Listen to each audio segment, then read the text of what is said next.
Ambile, ou au domomo, taba domomo, quand il dit, et d'adi kubadi, l'eau benon, à où, ou quand, au guéron, ou qu'au toisin, à où, les bains d'ato, les bains, ou comment te dire.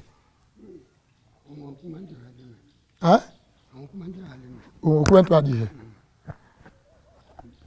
Ou quand, d'ailleurs, toisin, ou comment te dire? Je lui demande si ceux qui sont actuellement au pouvoir là, qui ont eu l'arrêté là, qui ont fait le premier là, est-ce qu'ils sont venus lui présenter le chef qu'ils ont choisi? Il me répond non. Vous avez vu qu'il a haussé la tête? Oui. Jamais il n'a entendu parler de ce groupe-là. Aou, Timon Denis, je donne le nom de leur doyen de génération. Timon Denis n'aime pas Aou, Oubente, on n'est pas dit. Je répète, il dit non. Il dit ils font ce qui leur semble bon, ce qu'ils veulent là, c'est ce qu'ils sont en train de faire.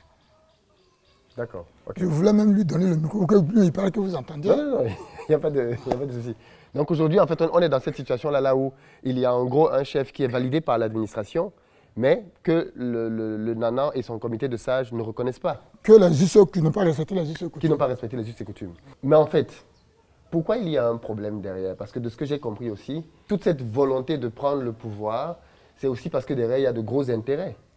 Effectivement, vous avez vu, en entrant, vous avez vu le patrimoine des locataires. Et toutes ces choses-là, c'est de l'or. Et surtout la parcelle communautaire. On parle de terrain parce qu'on oui, a pris des images. Surtout les parcelles communautaires. On a, je peux dire, plus de 500 hectares de parcelles communautaires qui sont en jachère, qui ne sont pas encore utilisés, sans parler de la Panafrique. Donc ça, quand il y a quelque chose, ou bien il doit y avoir une opération, il doit y avoir un travail de lotissement, c'est le chef du village qui est le représentant de la communauté villageoise qui appose sa signature.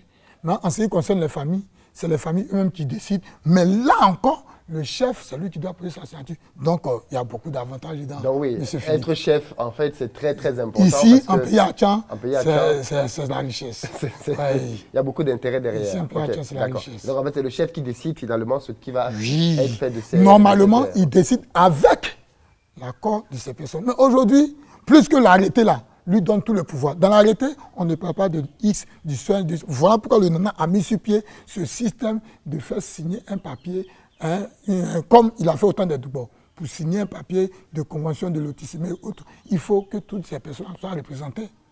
Toutes les identités des générations soient représentées. Mais malheureusement, ces personnes peuvent être corrompues. Voilà. Il faut un chef intègre et loyal, qui a l'intérêt... Mais quel est l'intérêt de l'administration de ne pas respecter, d'après vous, les us et coutumes? Ce n'est pas moi qui le dis. Si l'autorité lui-même, pour ce genre de choses-là, ne vient pas demander les renseignements et que le patriarche se déplace à une reprise, il s'est déplacé à 3 reprises, il faut aller voir le préfet d'Abidjan.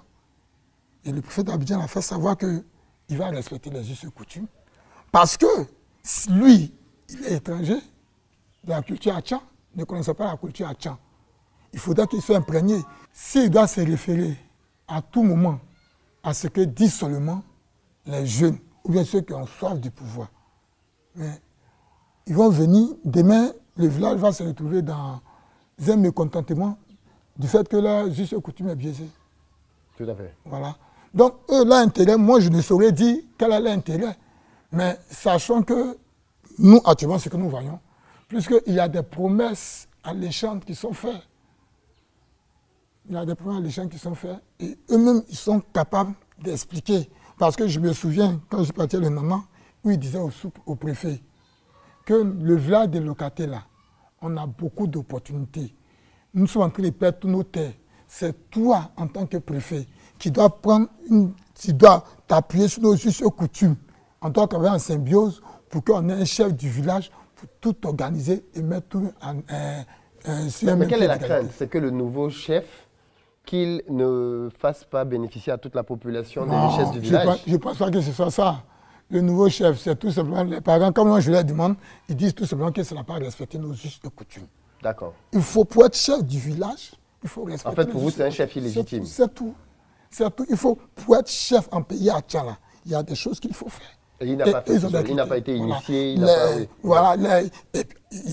a des choses qu'il a fait, mais la procédure n'est pas ça. Ok, il a quand même fait des choses. Mais qui lui a fait ces choses si ici, vous n'êtes pas d'accord avec, si vous ne reconnaissez pas ça? Ça veut dire qu'il y a d'autres groupes de sages encore? Qui sont ces groupes de sages? Le chef, le doyen de tous ces sages, c'est ce monsieur-là. Oui. Même s'il y a des parents, effectivement, ils peuvent avoir des parents qui sont derrière eux. Mais est-ce que ces parents-là sont venus voir ce patriarche pour vous donner de la valeur à la chose? C'est lui le garant des justes coutumes. Vous pouvez avoir des conseillers, mais tout se termine quelque part. Est-ce que c'est arrivé chez lui? C'est le mécontentement qu'il a. Parce que ceux-là, ils ont leurs camarades Nyando aussi, peut-être qu'ils sont de l'autre côté. Même si ils ont des visions différentes, mais on finit toujours chez le patriarche, qui est le garant des justes coutumes. Eux ne sont que des sages qui apportent leur grain de sel. Mais aujourd'hui, on sait qu'il y a des sages ou bien il y a des conseillers qui sont de mauvais augure. Bon.